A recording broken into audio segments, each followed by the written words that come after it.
Et je voudrais d'abord souhaiter la bienvenue à nos amis venus de la Chine et présenter les excuses de M. le recteur, empêché au dernier moment, et qui m'a demandé de venir le représenter ici.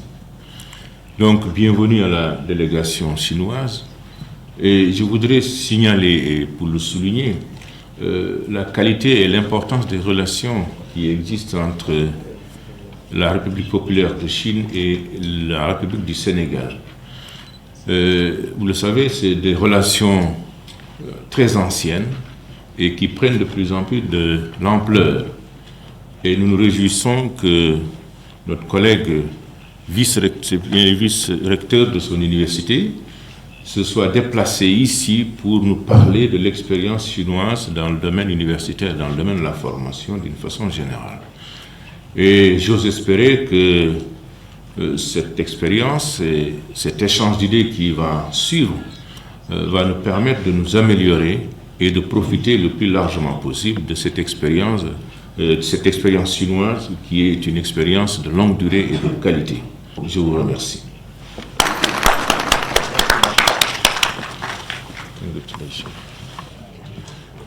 Monsieur le recteur de l'Université Cheikh Anta Diop de Dakar, Excellences, Mesdames et Messieurs les membres du corps diplomatique, Mesdames et Messieurs les représentants du patronat,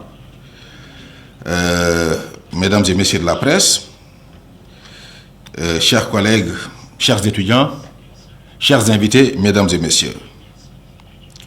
C'est avec un très grand plaisir que nous accueillons aujourd'hui le professeur Lin.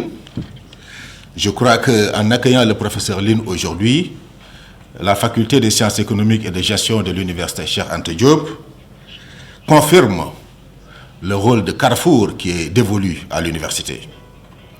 L'université est certes un espace de formation, un espace de recherche, mais également c'est un carrefour d'idées.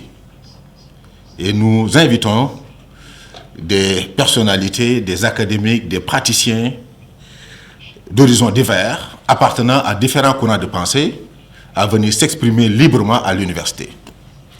En français, c'est ce qu'on appelle les franchises universitaires.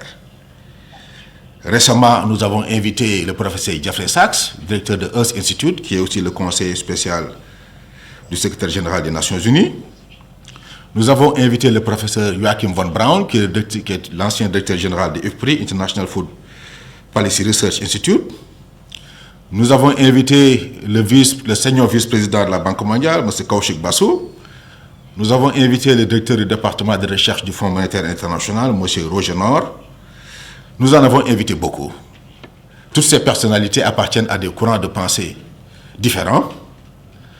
On ne partage certainement pas tout ce qu'ils viennent dire, mais on leur donne la parole, on les écoute, on écoute leur vérité. Et plus important, on engage le dialogue avec eux. Et c'est ça, une de nos vocations. Je suis particulièrement content de recevoir le professeur Lin ici, et pour plusieurs raisons. La première raison, c'est la position actuelle de la Chine. Je crois que tout observateur de l'arène internationale sera d'accord que la Chine est actuellement le pays le plus performant dans le domaine de l'économie. Les chiffres le montrent, les chiffres le disent. Quand un pays réalise des taux de croissance supérieurs à 10%, ça c'est impressionnant. Et la Chine a pu doubler son revenu par tête en 8 ans. Là où il a fallu à un pays comme la Hollande plus de 63 ans pour le faire. C'est impressionnant. Si on regarde la croissance des exportations, les mêmes tendances sont observées. Si on regarde la structure des exportations, si on regarde la croissance des réserves internationales de change, c'est la même chose qu'on observe. Donc, avoir un économiste venant de ce pays, parce qu'il y a beaucoup de gens qui viennent en Afrique parler de la Chine. Avoir un académique compétent venant de Chine, nous parler de la Chine, c'est important. Je suis aussi content de l'avoir ici pour l'entendre se prononcer sur un certain nombre de questionnements. en particulier sur la soutenabilité du modèle chinois. Parce que malgré les performances impressionnantes de la Chine, ce pays reste quand même un pays en développement. Émergent, certes, mais un pays en développement. Je crois que son ministre l'a même rappelé récemment au Sénégal. Et en matière de niveau de développement, la Chine est encore très, très loin de pays comme par exemple les États-Unis. Avant la Chine, d'autres pays avaient connu des performances économiques impressionnantes, comme le Japon. Beaucoup d'académiques avaient écrit que le Japon allait supplanter par exemple les États-Unis comme puissance économique mondiale. On a vu ce qu'il en est devenu. Alors, est-ce que la Chine va suivre les traces du Japon? Ou est-ce que la Chine va s'inventer un modèle qui va en faire le leader incontestable du monde? Ça, c'est une question sur laquelle il pourra se prononcer. Parce que je crois que le gouvernement chinois a bien perçu cet enjeu. Et il y a une commission instituée par le Parti communiste chinois pour réfléchir sur les voies et moyens d'approfondir les réformes économiques en Chine pour que les performances ne s'estompent pas. Et le professeur Lin fait partie justement de cette commission. Donc on est particulièrement impatient d'entendre sa perspective par rapport à ça. Deuxième questionnement, quelle va être la nouvelle configuration du leadership mondial? Si les performances actuelles de la Chine se poursuivent. Consistons pas, le leadership mondial a toujours été déterminé par deux choses. La puissance militaire, mais avant ça, la puissance économique. La France, l'Angleterre, la Hollande ont tous joué des rôles de premier plan lorsqu'ils ont été des puissances économiques. Lorsque leur base économique a commencé à s'effriter et lorsqu'ils ont commencé à perdre du terrain par rapport à d'autres pays, ils ont perdu ce rôle de leadership. Alors, est-ce qu'on va assister à une nouvelle distribution des cartes sur le plan des relations économiques internationales?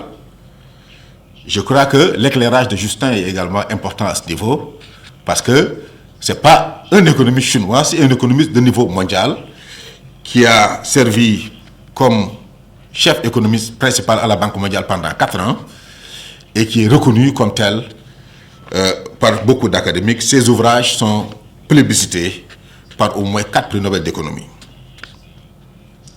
Autre questionnement qui nous intéresse particulièrement, c'est la réplicabilité du modèle chinois en Afrique. Lorsque la Chine enclenchait son processus de développement, son processus d'émergence, disons, elle partageait beaucoup des caractéristiques actuelles de nos pays. En fait, si on regarde beaucoup d'indicateurs, la Chine était en fait derrière la plupart des pays africains. Que ce soit qu'on considère le niveau du revenu par tête, la structure productive, par exemple la part importante du paysanat, l'environnement des affaires défavorable. Pour tous ces indicateurs, la Chine était assez comparable à nos pays. Et je crois que ce pays a réussi un pari important. Faire décoller l'économie, accélérer la croissance et créer des emplois massifs malgré un environnement des affaires défavorable. Jusqu'au moment où on parle, le classement de la Chine dans le Doing Business est de 90. La Chine occupe la 90e position. La plus grande performance économique au monde n'occupe que la 90e position dans le classement du Doing Business. On a vu toute l'émotion qui a été suscitée dans notre pays lorsqu'on a vu qu'on avait perdu du terrain dans le classement. Comment est-ce que la Chine a pu décoller son économie malgré un environnement des affaires défavorable? Je crois que sur ce plan-là, le professeur Lin a énormément de choses à dire parce qu'il a été théoricien des zones économiques spécialisées qui explique comment faire décoller une économie même lorsque l'environnement des affaires n'est pas favorable. Je ne vais pas trop insister sur ça parce qu'il va nous en parler.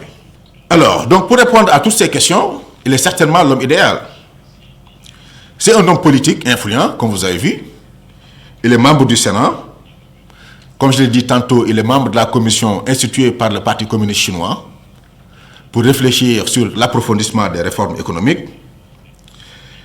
Il a été acteur très influent de la transformation économique en Chine. Depuis plus de 30 ans, il est là. En fait, c'est un déserteur. Il a quitté un navire de Taïwan. Il est de Taïwan initialement. Et il a rallié la Chine continentale à la nage alors que tout le monde avait tendance à emprunter le chemin inverse. À l'époque, c'est Taïwan qui décollait. Ceci lui a valu énormément de confiance et de considération de la part des autorités chinoises.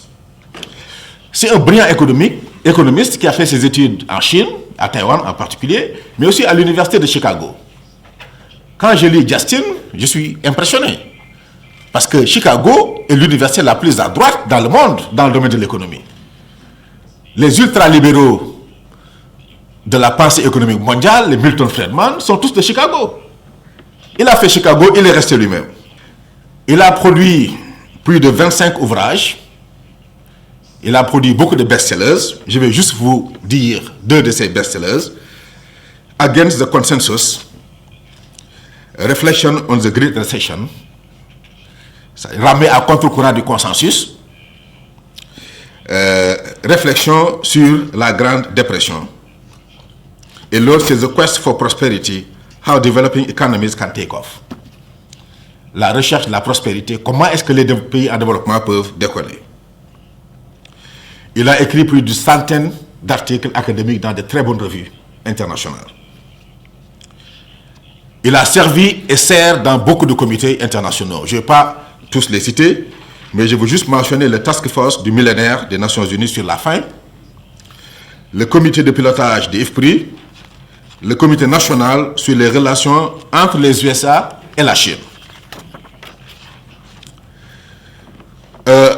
Pour finir, je vais juste vous lire ce que 2 éditorialistes très bien respectés à travers le monde ont dit de Justin. Le premier éditorialiste, c'est Martin Wolf, éditorialiste au Financial Times, que tout le monde connaît. Voilà ce qu'il dit de Justin. Je le cite.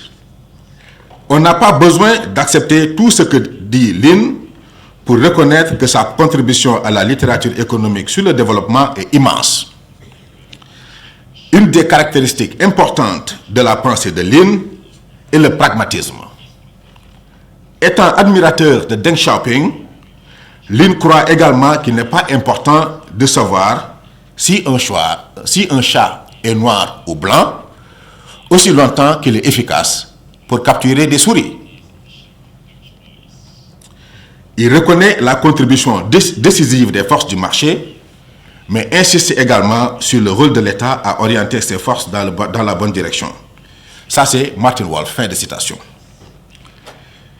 L'autre citation vient de Clive Crook, éditorialiste chez Bloomberg. Je le cite. « Lin pense que l'État doit jouer un rôle vital pour faire tomber les barrières du développement. Mais ceci doit se faire dans le strict respect des réalités du marché.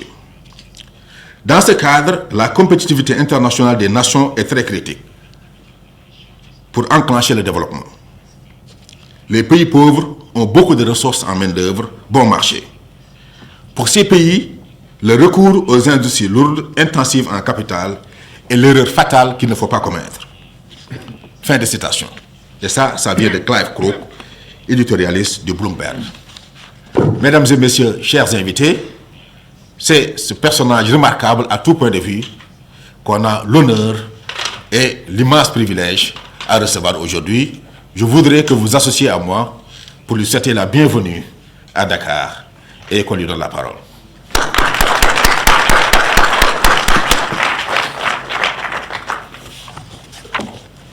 Well, thank you very much for the very comprehensive and high remark of me from Professor Mbaya.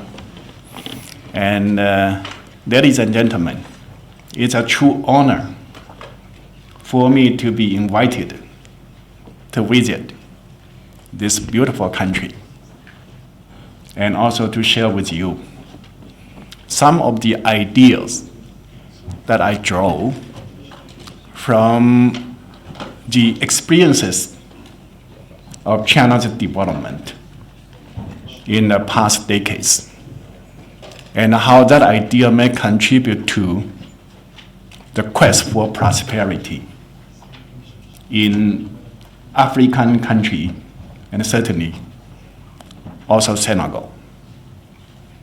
We know that China was trapped in poverty for centuries. For example, in 1960s, when Senegal got independence from the French power, at that time, the per capita income in Senegal, measured in current US dollars, was 249 US dollars. But China only had 92 US dollars. That means that the per capita income in China was only 37% of the per capita income in Senegal. When China started the miraculous growth at the end of 1978, again at the time, China was extremely poor. The per capita income in China was 155 US dollars.